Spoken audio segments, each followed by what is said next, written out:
आप सभी का स्वागत करते हुए आज की क्लास शुरू करते हैं। तो सबसे पहले कल वाला दोहरा लेते हैं।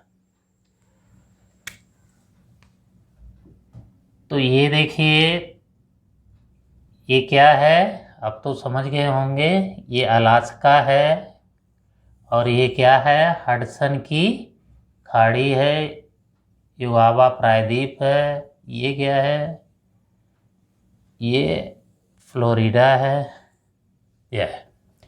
और इसके बाद ये कनाडा वाला पोर्शन हो गया, कैलिफोर्निया वाला पोर्शन हो गया, ये मैक्सिको वाला पोर्शन हो गया, युगावा प्रायद्वीप। तो हमने आपको कल बताया था, इधर क्या है, प्रशांत महासागर, पूरब में अटलांटिक महासागर और दक्षिण में दक्षिण अमेरिका महाद्वीप है। तो ये जल संधियां देख लेते हैं सबसे पहले। ये क्या है, अलास्का। अलास्का और ये रूस के साइबेरिया के बीच कौन जल संधि है, बेरिंग जल संधि।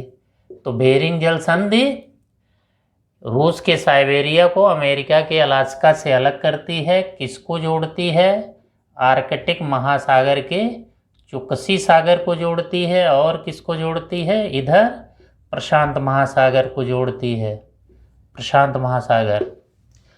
और ये क्या है, ये हडसन की खाड़ी है, हडसन। और ये क्या है, युगावा प्रायद्वीप है, युगावा प्रायद्वीप है।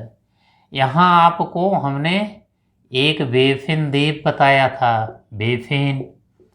तो हडसन की खाड़ी क्या करती, हडसन की खाड़ी को ये लेब्राडोर है, लेब्राडोर से कौन जोड़ती है, हडसन की खाड़ी को लेब्राडोर से हडसन जलसंधि जोड़ती है। और यह जलसंधि बेफिन द्वीप और युगावा प्रायद्वीप को अलग करती है। फिर यहाँ हमने आपको बताया था ग्रीनलैंड। अब देखिए, ये भी जलसंधि बन गई। ये बेफिन की खाड़ी है, बेफिन की खाड़ी। तो बेफिन की खाड़ी को लेब्राडोर से कौन जोड़ती है, डेविस जलसंधि। ये डेविस जलसंधि ग्रीनलैंड और बेफिन द्वीप को अलग करती है। अब यहाँ हमने क्या बताया था आपको, सेंट लॉरेंस की खाड़ी। ये क्या बताया था, न्यू फाउंड लैंड। ये नो स्कोशिया है, यही फंडी की खाड़ी है।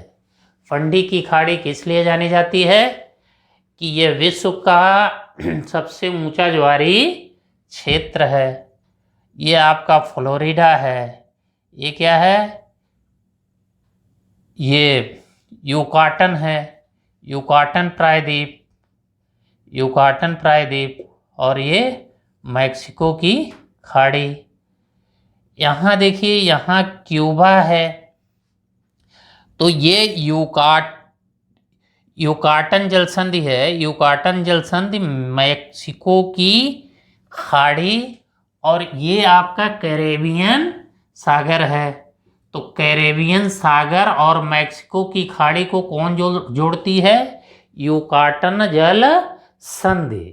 और ये युकाटन जल संधि किसको अलग करती है, युकाटन प्रायद्वीप और क्यूबा को। अब क्यूबा के बाद यहीं कैरेबियन सागर में एक देश बताया गया था, हैती। हैती के बाद डोमिनिकन रिपब्लिक। और इसके बाद प्यूरिटो रिको बताया गया था, जो यूएसए का है। क्यूबा के जस्ट नीचे जमैका बताया गया था। तो क्यूबा चीनी का कटोरा है, जमैका किसके लिए जाना जाता है, केले के लिए जाना जाता है। और इसी क्यूबा के ऊपर यहाँ बहामास बताया गया था, बहामास। तो ये चीज़ इम्पोर्टेंट है कि उत्तरी अमेरिका महाद्वीप से केवल एक रेखा जाती है, कर्क रेखा, जो मैक्सिको और बहामास से गुजरती है।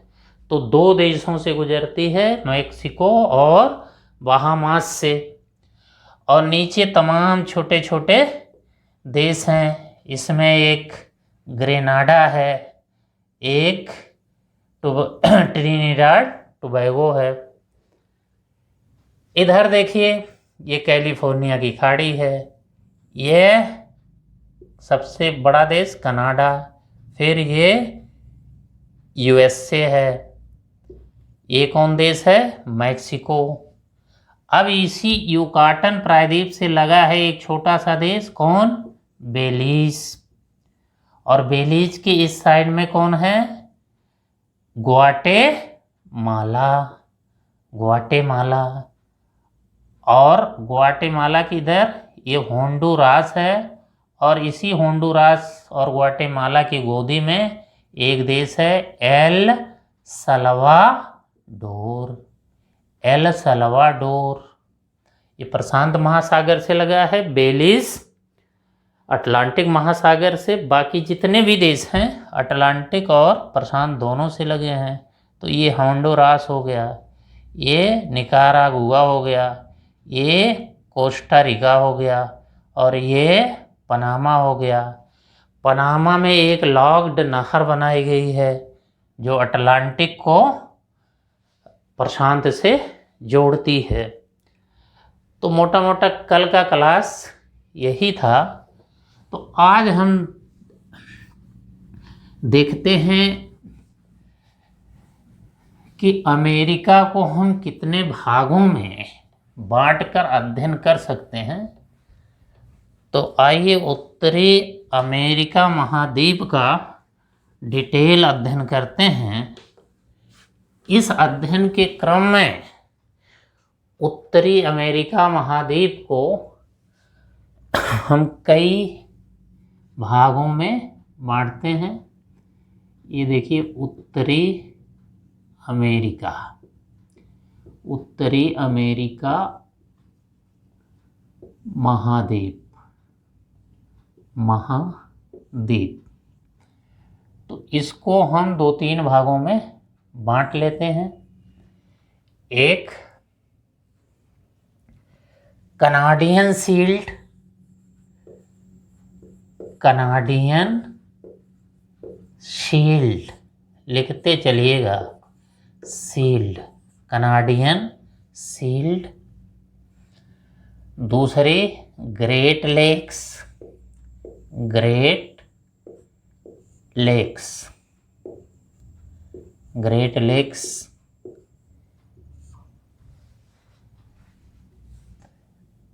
तीसरी चीज पश्चिमी कार्डिलेरा, कार्डिलेरा, पश्चिमी कार्डिलेरा। दूसरा, अगला पूर्वी कार्डिलेरा, कार्डिलेरा या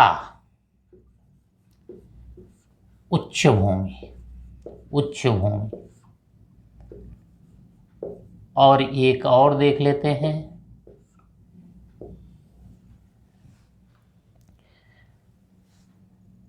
मध्यवर्ती मैदानी भाग, मध्यवर्ती मैदानी भाग, मध्यवर्ती मैदानी भाग। तो अमेरिका, उत्तरी अमेरिका महाद्वीप को इतने भागों में तोड़कर हम अध्ययन करेंगे। कनाडियन शील्ड, ग्रेट लेक्स, पश्चिमी कार्डिलेरा, पूर्वी कार्डिलेरा, मध्यवर्ती मैदानी भाग। तो पहले तो मानचित्र में इन 5 चीज़ों को देख लीजिए। इन 5 चीज़ों को देख लेते हैं। जल्दी से मानचित्र बनाइए। ये अलास्का हो गया, ये देखिए, ये हडसन की खाड़ी हो गई, योगावा हो गया, और ये फ्लोरिडा हो गया। और ये देखिए कनाडा हो गया, और ये कैलिफोर्निया, ये मैक्सिको वाला पोर्शन हो गया, और ये युगावा प्रायद्वीप हो गया, ये मध्य अमेरिकी देश हो गए। तो इसमें कनाडियन शील्ड क्या है, ये देखिए एक कनाडियन शील्ड है, इसमें बड़ी बड़ी झीलें हैं, कनाडियन शील्ड, ये कनाडियन शील्ड है, या इसी को लार्सियन शील्ड कहते हैं। ये वास्तव में ये तो युगावा है, ये लार्सियन का पठार बोलता है, लार्सियन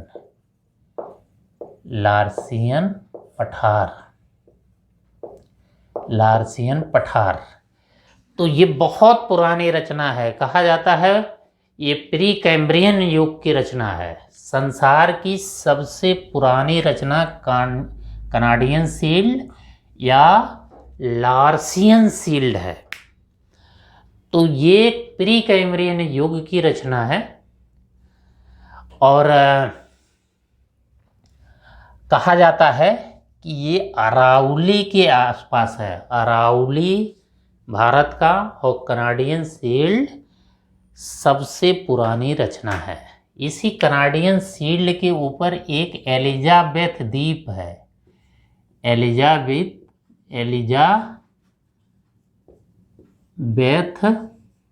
द्वीप। इसी द्वीप पर पृथ्वी का उत्तर चुंबकीय ध्रुव है, पृथ्वी में चुंबकत्व है ना, तो इसी द्वीप पर पृथ्वी का उत्तर चुंबकीय ध्रुव है, पृथ्वी का उत्तर चुंबकीय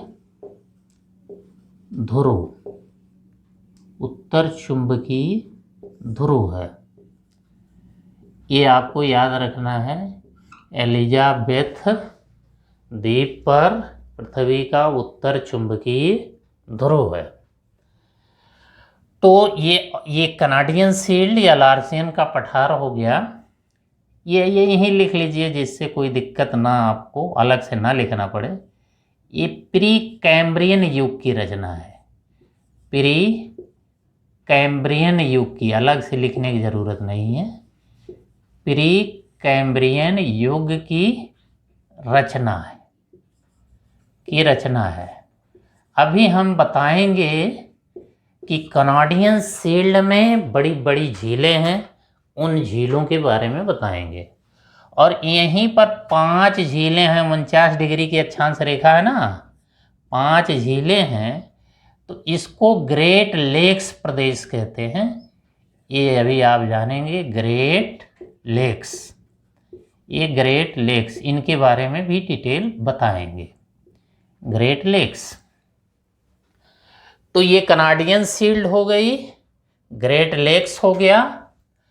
अब देखिए अगली पश्चिमी कार्डिलेरा हमने बताया था। पश्चिमी कार्डिलेरा का मतलब पर्वत समूह। तो ये पर्वत कौन है? रॉकी पर्वत है। इस रॉकी पर्वत के अंतर्गत तमाम और भी पर्वत हैं, जैसे Cascade, Sierra Nevada, Sierra Madre. तो ये क्या हो गया? ये पश्चिमी कार्डिलेरा हो गया, पश्चिमी कार्डिलेरा। इसके बारे में भी बहुत डिटेल से आपको बताएंगे अभी। तो ये पश्चिमी कार्डिलेरा हो गया। और देखिए ये जो है अपलेशियन है, अपलेशियन, या इसको हम कहते हैं पूर्वी कार्डिलेरा। इसमें भी तमाम पर्वत श्रेणियां हैं, तो इसको हम पूर्वी कार्डिलेरा कहते हैं, पूर्वी कार्डिलेरा या अपलेशियन। ये बहुत घिसी पिटी रचना है, इसको उच्च भूमि कहा जाता है। इसको उच्च भूमि कहा जाता है,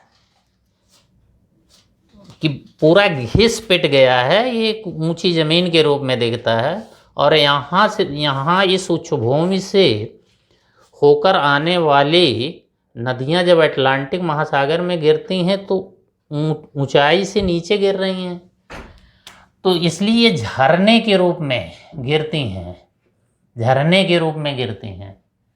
तो इसीलिए यहाँ जो देश स्थित हैं, जैसे न्यूयॉर्क है, वाशिंगटन है, फिलाडेल्फिया है, इन सबको फॉल डाउन सिटी कहते हैं। तो ये फॉल डाउन सिटी के बारे में आगे आपको बताएंगे। तो ये पूर्वी कार्डिलेरा है, और ये जो मैदान है बीच वाला, ये मध्यवर्ती मैदान है, मध्यवर्ती मैदान। तो अमेरिका का अध्ययन हम इतने भागों में बांट कर करेंगे: पश्चिमी कार्डिलेरा, पूर्वी Cordillera, Canadian Shield, Great Lakes और मध्यवर्ती मैदान। अब एक एक हिस्से को उठाएंगे। पहले हम उठाते हैं कनाडियन शील्ड। तो कनाडियन शील्ड की झीलें, अब मानचित्र में अगर बनाएंगे तो बहुत कॉम्प्लिकेटेड हो जाएगा, इसलिए साफ साफ बना लीजिए। ये देखिए, पहले झील प्रदेश, वही कनाडियन शील्ड, ये झील प्रदेश,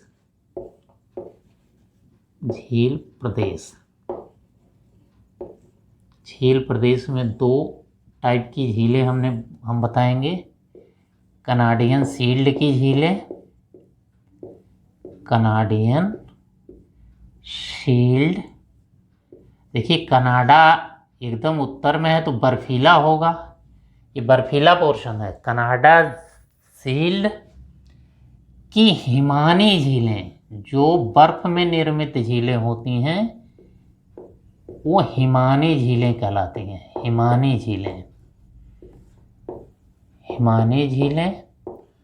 और दूसरा ग्रेट लेक्स,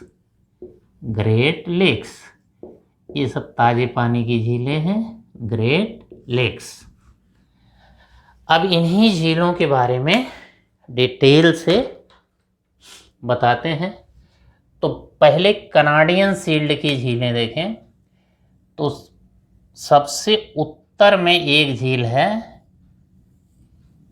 ये क्या है? इसको कहते हैं ग्रेट बियर।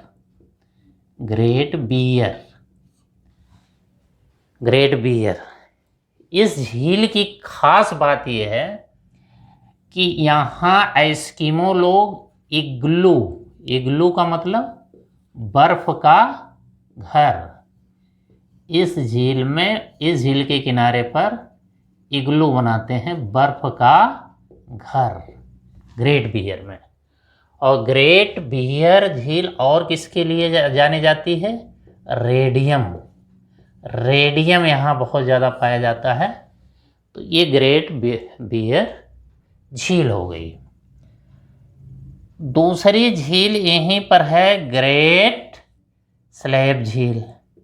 ग्रेट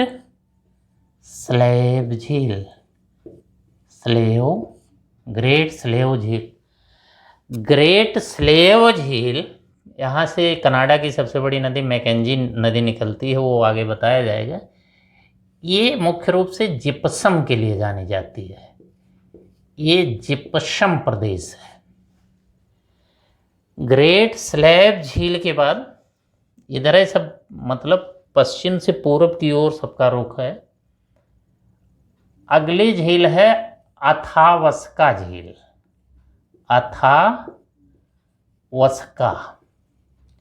अथावस्का झील। अथावस्का झील यूरेनियम के लिए जानी जाती है, यहीं पर यूरेनियम सिटी है, यूरेनियम सिटी, यूरेनियम सिटी। अगली झील जो है ये रेंडियर झील है, रेंडियर झील, रेंडियर झील। तो ये कोई ख़ास बात इसमें नहीं है जो बताएं। और सबसे पूर्व साइड में ये है विनिपेग, विनिपेग झील, विनिपेग झील, विनिपेग झील। ये विनिपेग झील, यहाँ गेहूं बहुत पैदा होता है, और ये गेहूं पैदा होता है तो गेहूं की मंडी कहा जाता है इसको, गेहूं की मंडी, गेहूं की मंडी।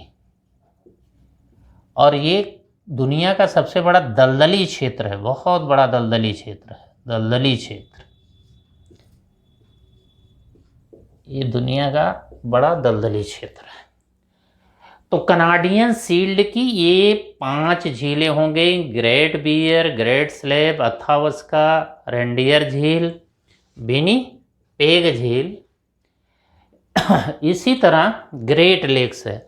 अब ग्रेट लेक्स यहीं से वास्तव में शुरू होती है, यहाँ से यहाँ तक चली जाती है, लेकिन अब यहाँ से बनाएंगे तो जगह कम हो जाएगी, इसलिए हम यहाँ से बनाते हैं। ग्रेट लेक्स में कौन कौन झीलें आती हैं? ये देखिए, ग्रेट लेक्स में सबसे पहले सुपीरियर झील आती है, जो ताजे पानी की सबसे बड़ी झील है, सुपीरियर झील, सुपीरियर झील। सुपीरियर झील के बाद ये झील एक नहर के द्वारा ह्यूरॉन झील से जुड़ी है, और दूसरे नंबर की सबसे बड़ी झील ह्यूरॉन झील ही है, ह्यूरॉन, ह्यूरॉन। ये ह्यूरॉन झील किस नहर से जुड़ी है? सुपीरियर झील से। ये सू नहर है, सू नहर, सू नहर से जुड़ी है। अब ह्यूरॉन झील से पहले अमेरिका में एक झील, ये सब कहाँ है? ये सब 49 डिग्री के अक्षांश रेखा पर हैं, कनाडा और अमेरिका के बॉर्डर पर हैं। लेकिन मिशिगन झील एकमात्र ऐसी झील है जो शुद्ध रूप से अमेरिका में है, मिशिगन, मिशिगन झील। ठीक, ये मिशिगन झील हो गई। अब देखिए, यहीं से एक झील और जुड़ी है, इरी झील, इरी झील, इरी झील। इस इरी झील से एक झील जुड़ी है वेलैंड नहर द्वारा। इसमें सबसे छोटी झील है ये ऑन्टारियो झील, ऑन्टारियो झील किस नहर से जुड़ी है?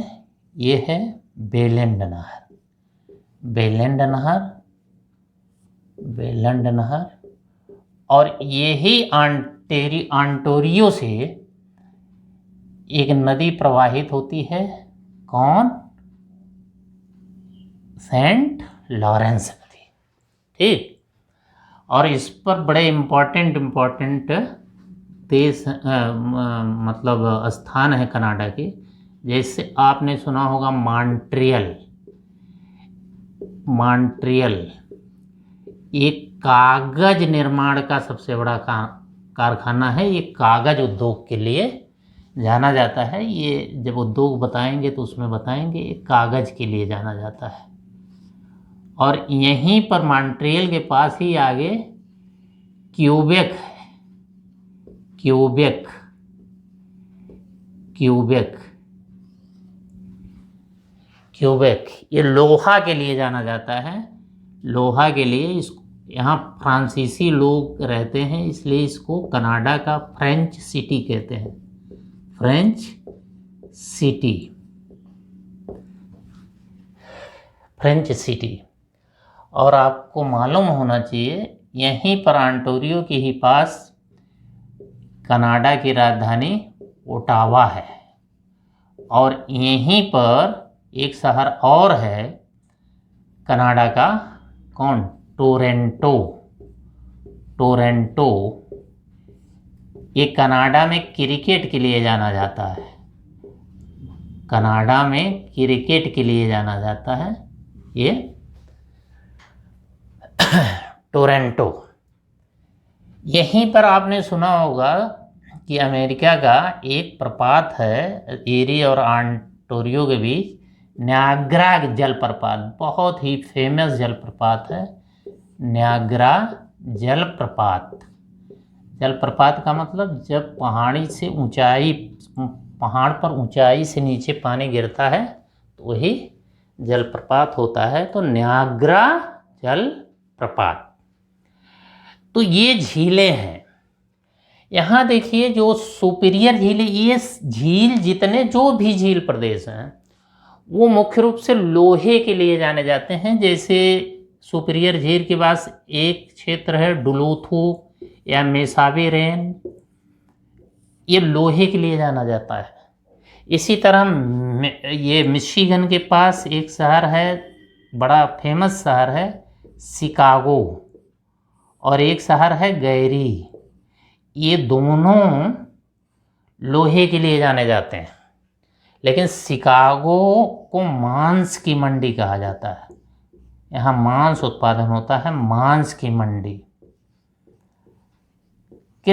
यहाँ कृषि यंत्र भी, ये कृषि यंत्र के लिए भी जाना जाता है शिकागो, गहरी लोहे के लिए जाना जाता है। इसी तरह एरी झील के पास एक शहर है डेट्राइट, डेट्राइट या मोटर गाड़ियों का शहर है, मोटर गाड़ियों का शहर या ऑटोमोबाइल्स का शहर, मोटर गाड़ियों के लिए जाना जाता है एरी। यहीं एक और शहर है बफेलो, बफेलो, ये सब भी लोहे के लिए जाने जाते हैं। तो ये कभी कभी यही पूछ लेता है डुलूथू कहाँ है, शिकागो, गैरी, डेट्राइट, बफेलो, ये इम्पोर्टेंट शहर हैं। ये देखिए एक चीज़ और बता दी है, ओंटारियो ये सोने की खान है, इसको विश्व की सोने की सबसे बड़ी खान कह सकते हैं, सोने की खान। यहाँ सोना बहुत पैदा होता है, सोने की खान। यहाँ देखिए ग्रेड स्लेट पर जिप्सम, यहाँ रेडियम, यहाँ अथावस्का पर यूरेनियम। तो ओंटारियो को सोने की खान कहेंगे। तो आपने ये देखा कि सुपीरियर झील ह्यूरॉन झील को सुनहर मिला रही है, एरी झील और ओंटारियो को वेलेंड नहर मिला रही है। अब अगर आपसे पूछा जाए, जो सवाल इसमें पूछा जाता है वो ये पूछा जाता है कि ग्रेट लेक्स में क्षेत्रफल की दृष्टि से क्या क्रम है झीलों का, क्षेत्रफल की दृष्टि से क्रम, क्षेत्रफल की दृष्टि से झीलों का क्रम, झीलों का क्रम, झीलों का क्रम। तो क्रम बताइए, है क्षेत्रफल की दृष्टि से सबसे बड़ी झील कौन है, सुपीरियर झील। फिर कौन है, ह्यूरॉन झील। फिर मिशिगन झील। फिर एरी झील, एरी, फिर ओंटारियो। ठीक है, ये जो सुपीरियर झील है ये ताजे पानी की सबसे बड़ी झील कही जाती है, ताजे पानी की सबसे बड़ी झील और विश्व की दूसरी सबसे बड़ी झील कही जाती है। पहली बड़ी झील कैस्पियन सागर है, दूसरी सबसे बड़ी झील सुपीरियर झील है। तो क्षेत्रफल की दृष्टि से झीलों का ये क्रम है: सुपीरियर, ह्यूरॉन, मिशिगन, एरी और ऑन्टारियो। पश्चिम से पूरब का क्रम, पश्चिम से पूरब के क्रम में झीलें, ये भी पूछा जाता है। बोलिए, पश्चिम से पूरब की क्रम में तो सुपीरियर झील, फिर मिशिगन झील, फिर ह्यूरॉन, फिर ईरी और फिर ऑन्टारियो। ये 2 तथ्य हो गए। तीसरा तथ्य पूछा जाता है कि ग्रेट लेक्स में कौन सी झील है जो केवल अमेरिका में है। तो मिशिगन पूरी तरह से अमेरिका में है और सारी झीलें इसके कनाडा और अमेरिका के बॉर्डर पर है। मिशिगन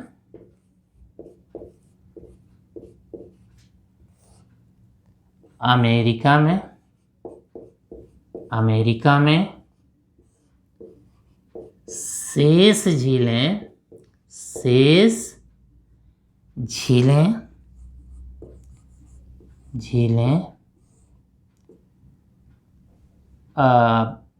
कहाँ?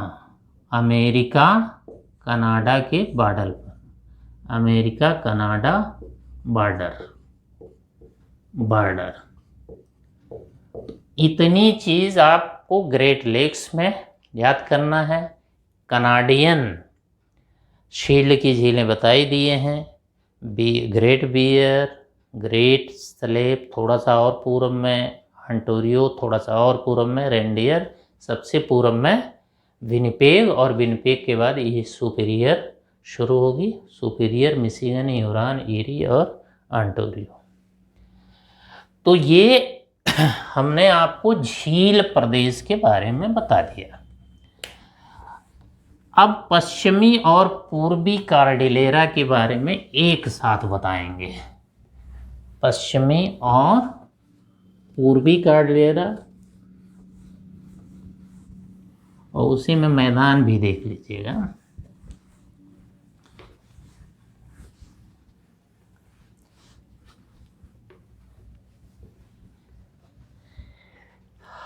अब हम क्या बताने जा रहे हैं?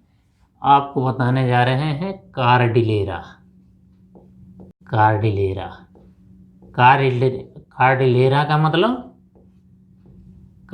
का मतलब पर्वत समूह।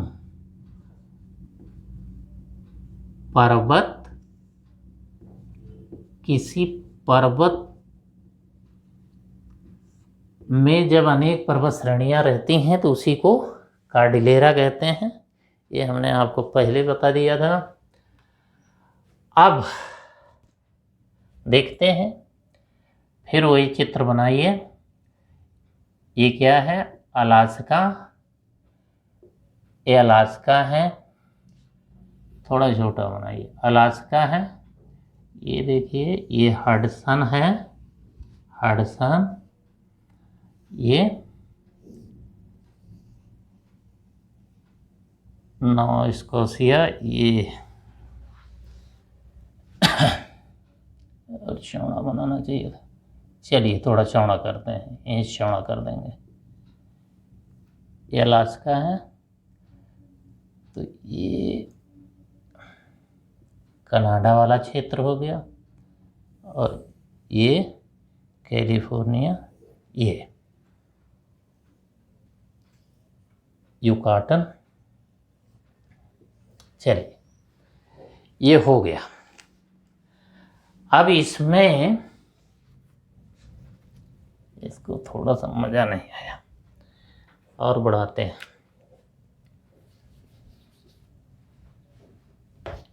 यहाँ से लेते हैं,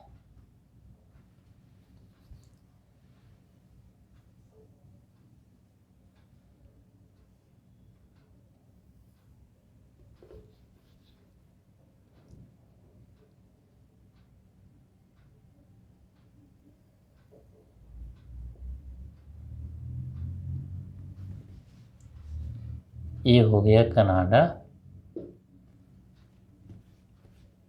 और ये, चलिए थोड़ा चौड़ा हो गया। अब इसी में हम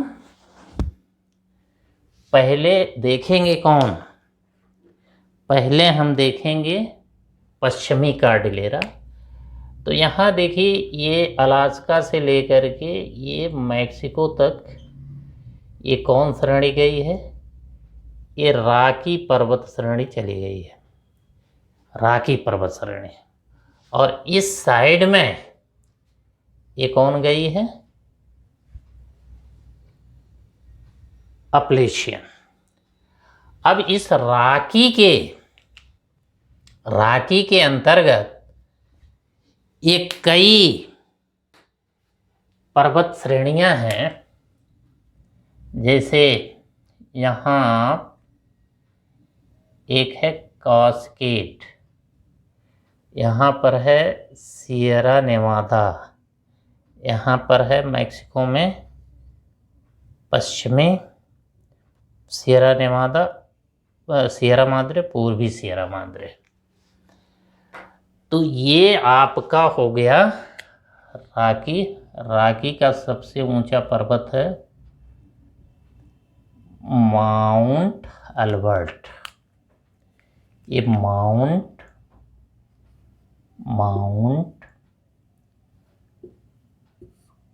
अल्बर्ट, माउंट अल्बर्ट। और ये आप रॉकी लिख लेंगे, ये आपका है रॉकी, ये रॉकी है।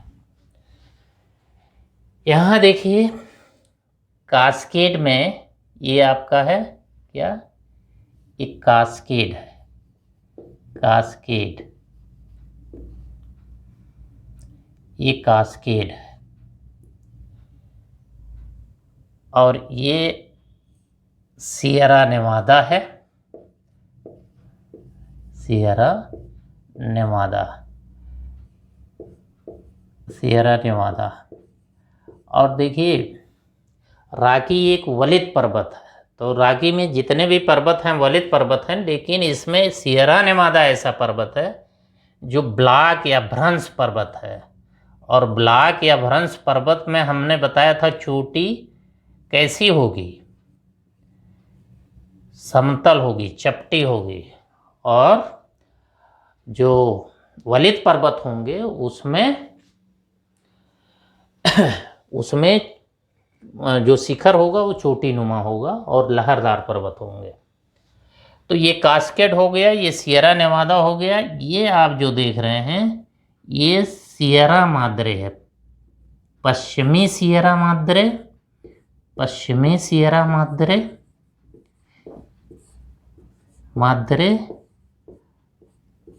और ये पूर्वी सियरा माद्रे है, पूर्वी सियरा माद्रे, पूर्वी सियरा माद्रे।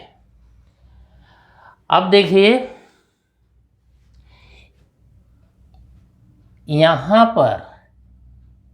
पर इस पर्वत श्रेणी को बुरुक्स कहते हैं, बुरुक्स पर्वत श्रेणी।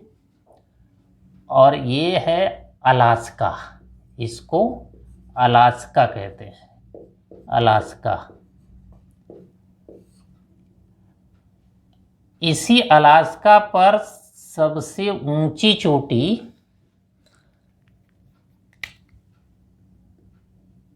उत्तरी अमेरिका महाद्वीप की सबसे ऊंची चोटी इसी अलास्का पे ही है। इसको कहते हैं माउंट मैकिन्ले, या माउंट मैकिन्ले, मैकिन्ले,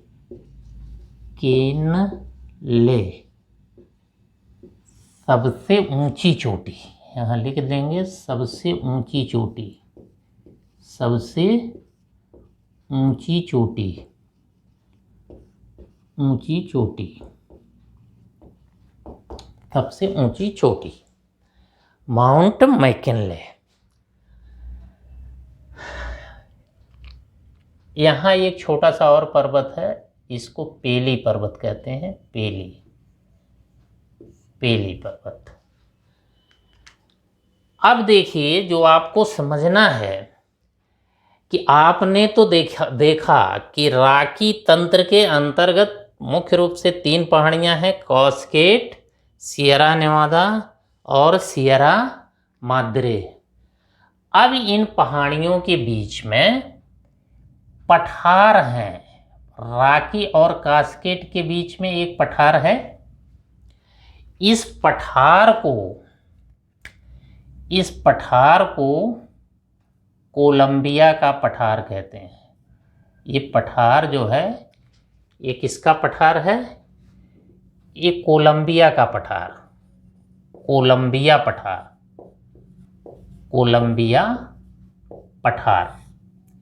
ये पठार जो है, कोलंबिया का पठार, कैसा पठार होगा? 2 पर्वतों के बीच है, तो कैसा पठार होगा? अंतर पर्वतीय पठार है कोलंबिया का पठार। इसी तरह एक बहुत बड़ा पठार है, यूं कहिए सबसे बड़ा पठार है इस महाद्वीप का, मतलब इस श्रेणी का, इसको कहते हैं ग्रेट बेसिन का पठार, ग्रेट बेसिन। ये ग्रेट बेसिन का पठार है, ग्रेट बेसिन का पठार, ग्रेट बेसिन का पठार। इसमें इस पठार पर जो नदियां बहती हैं वो यहीं पर विलुप्त हो जाती हैं, वो प्रशांत महासागर में नहीं गिरती। इसीलिए इसी को अंतः प्रवाह वाली नदियां कहा जाता है, कि मतलब ये नदियां इसी पठार में विलुप्त हो जाती हैं। यहाँ इसी पठार के दक्षिण में एक और पठार है। इस पठार पर कोलोरेडो नदी बहती है, कोलोरेडो नदी। तो ये कोलोरेडो का पठार है, कोलोरेडो का पठार।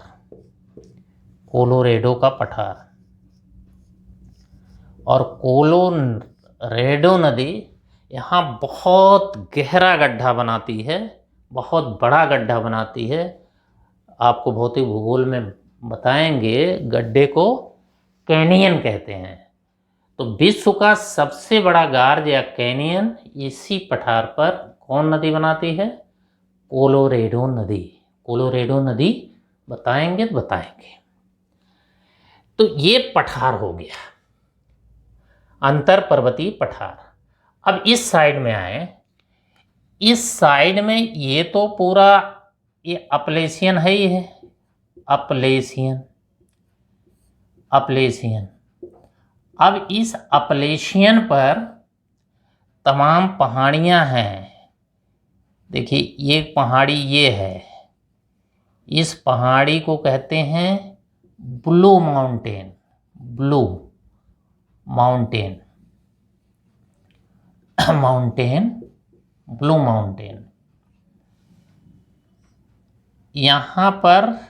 यहाँ पर ब्लू के बाद व्हाइट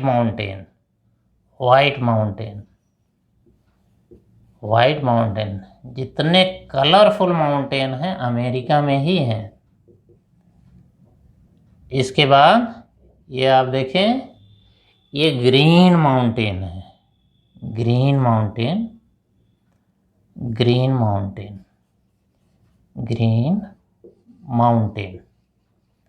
ग्रीन माउंटेन है।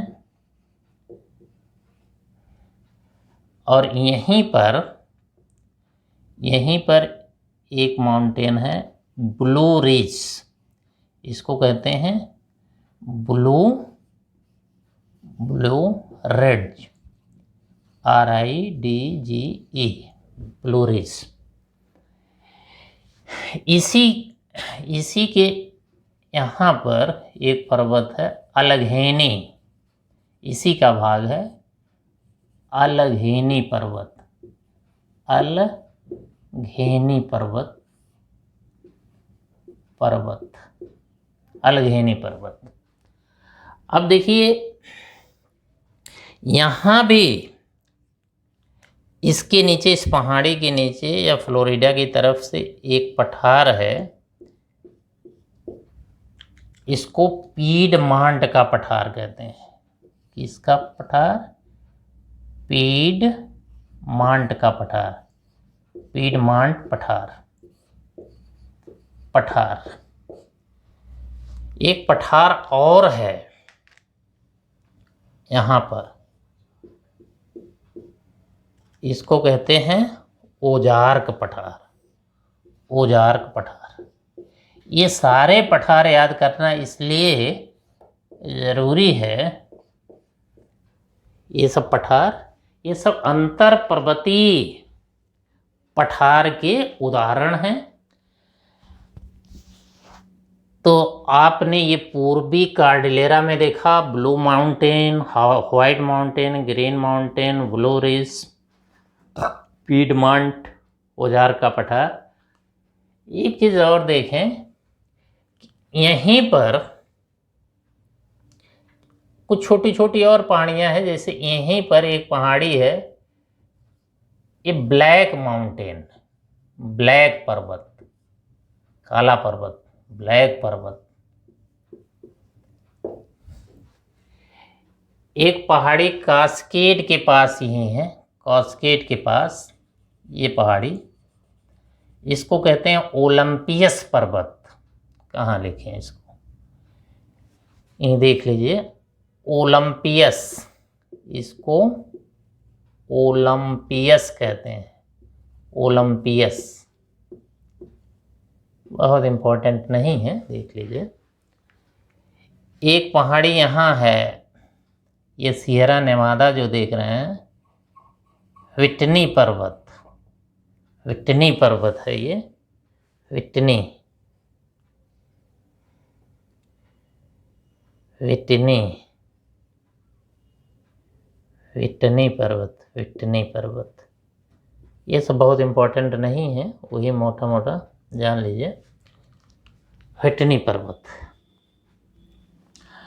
तो ये हमने आपको पश्चिमी कार्डिलेरा बता दिया। पश्चिमी कार्डिलेरा में मुख्य पर्वत कौन है? रॉकी। और इसके बाद कार्डिलेरा किन पर्वतों से बना है? रॉकी के साथ कौन है? कास्केड, सियरा नेवादा और सियरा माद्रे। तो ये 3 पर्वत मुख्य हैं इस कार्डिलेरा में। इसको थोड़ा सा ध्यान देना है आपको। ये हिट पर्वत हैं, Cascade, Sierra Nevada, Sierra Madre. इसमें एकमात्र पर्वत सियरा नेवादा कैसा पर्वत है? ब्लैक या भ्रंश पर्वत।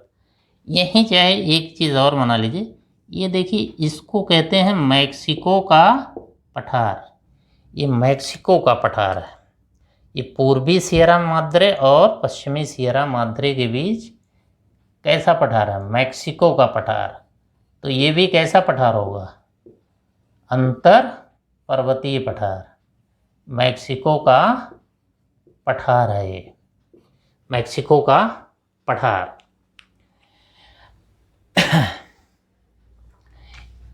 यहाँ देखिए, एक सूचना और आपको दे दें कि आप पढ़ेंगे लवणता वाली झीलों को, तो सबसे ज़्यादा लवणता वाली झील है कौन? टर्की की वुहान झील। फिर दूसरे नंबर पर है मृत सागर। तीसरे नंबर की सबसे अधिक लवणता वाली झील साल्ट लेक है। ये ग्रेट बेसिन के पास है, साल्ट लेक। लगे हाथ इसको भी आपने देख लिया। तो एक बार इसको दोहरा लीजिए कि उत्तरी अमेरिका की सबसे ऊंची पर्वत श्रेणी कौन है? Mount McKinley. कहाँ पर है? अलास्का में है। दूसरी चीज़, रॉकी की सबसे ऊंची पर्वत श्रेणी कौन है? Mount Elbert. ठीक है। तीसरी चीज कि अन्य पर्वत श्रेणियां Cascade, Sierra Nevada, Sierra Madre हैं। इनके बीच कौन कौन से पठार हैं? कोलंबिया का पठार, ग्रेट बेसिन, और ये कौन सा पठार है? कोलोरेडो का पठार। तो ये ग्रेट बेसिन सबसे बड़ा पठार है, इसका सबसे बड़ा पठार, सबसे बड़ा पठार है, बड़ा पठार, सबसे बड़ा पठार। यहीं पर देखिए, अलास्का इधर लिख लीजिए, अलास्का। यहीं पर देखिए, यहीं पर कनाडा में है एक स्थान, British Columbia, British Columbia, Columbia, ये कनाडा का स्थान है, ब्रिटिश कोलंबिया। ये सवाल पूछा जाता है, इसे पर्वतों का सागर कहा जाता है। ये क्या है? पर्वतों का सागर, ये पर्वतों का सागर। तो ये पूर्वी भाग हो गया, पश्चिमी भाग हो गया, ये पूर्वी भाग, blue, white, green, Blue Ridge, Allegheny, Piedmont, Ozark. तो ये उम्मीद है क्लियर हो गया होगा। एक बार दोहरा देंगे, कल एकदम क्लियर हो जाएगा। और इसमें कुछ लिखना भी नहीं है आपको। ये कोलोरेडो का पठार जो ग्रैंड कैनियन बताए हैं, वो कल नदी बताएंगे तो वहाँ लिखा देंगे। अब देखिए थोड़ा सा और है, मध्यवर्ती मैदान। मध्यवर्ती मैदान तो यही है, मध्यवर्ती मैदान। ये जो मध्यवर्ती मैदान है, मध्यवर्ती मैदान, इसको यूँ देख लीजिए, ये ऐसे चित्र बना लीजिए, ये हो गया, यही मध्यवर्ती मैदान है। इस मध्यवर्ती मैदान में आप देखें, एक दक्षिणी कनाडा और उत्तरी अमेरिका में एक प्रदेश है, इसको प्रेरी प्रदेश कहते हैं, प्रेरी प्रदेश कहते हैं। तो यहाँ गेहूं, ये गेहूं की पेटी है, गेहूं की पेटी, गेहूं की पेटी। तो इस मैदान में ये कौन सी नदी गई है? Mississippi, Missouri. इसलिए यहाँ खूब पैदा होता है गेहूं। और क्या पैदा होता है? ये जो पेटी है, ये तो गेहूं की पेटी हो गई। ये जो दूसरी पेटी है, दूसरे नंबर पर यहाँ मक्का पैदा होता है, मक्का पेटी, मक्का पेटी, मक्का पेटी। और तीसरे नंबर पर ये कौन सी पेटी है इस मैदान की? कपास पेटी। ये मैक्सिको तक चला गया है, कपास पेटी। तो इसी मक्का की पेटी में एक स्थान है सेंट लुइस, सेंट लुइस। इसको कहते हैं मक्का मंडी, विश्व की मक्का मंडी कहा जाता है, मक्का मंडी। तो ये कौन सा प्रदेश हो गया? प्रेयरी, प्रेयरी शीतोष्ण घास के मैदान। तो ये प्रेयरी मैदान है। तो इस प्रेयरी मैदान में आपने देखा कि गेहूं की पेटी, मक्का की पेटी, कपास की पेटी। तो यहाँ खूब गेहूं, मक्का, कपास होता है। यूएसए, संयुक्त राज्य अमेरिका, यूएसए, ये सोयाबीन और मक्का के उत्पादन में प्रथम स्थान पर है। मक्का के उत्पादन में प्रथम, ये खूब सवाल पूछा जाता है, उत्पादन में प्रथम। तो इस मध्यवर्ती भाग में मिसिसिपी और मिसौरी नदी बहती है और यहाँ प्रेरी का मैदान है और इस मैदान में खूब गेहूँ पैदा होता है। बीच में मक्का की पेटी, सबसे नीचे कपास की पेटी। तो ये मध्यवर्ती मैदान हो गया। तो आज आपने देखा कि हमने अमेरिका, उत्तरी अमेरिका महाद्वीप का विभाजन करके 5 भागों में विभाजन किया था। एक कनाडियन शील्ड, दूसरा ग्रेट लेक्स, पश्चिमी कार्डलेरा, पूर्वी कार्डलेरा, मध्यवर्ती मैदान। इस तरह से हम लोगों ने पूरा उत्तरी अमेरिका महाद्वीप के बारे में, इसके भौतिक भूगोल के बारे में जान लिया। अब इसमें थोड़ा सा जलवायु, वन वगैरह के बारे में, खनिज वगैरह के बारे में पढ़वा देंगे। इसको फिर कल दोहरा देंगे। इसको प्रैक्टिस कर लीजिएगा आप, नक्शे की प्रैक्टिस कर लीजिएगा आप, और कल फिर दोहरा देंगे तो बिल्कुल क्लियर हो जाएगा। तो आज का क्लास यहीं समाप्त करते हैं। आप लोग ज़्यादा से ज़्यादा लोगों को जोड़िए, फिर ऑनलाइन क्लास शुरू करें। अब इसी समय हम मेंस की भी शुरू कर देंगे। तो चलिए आज यहीं तक, धन्यवाद।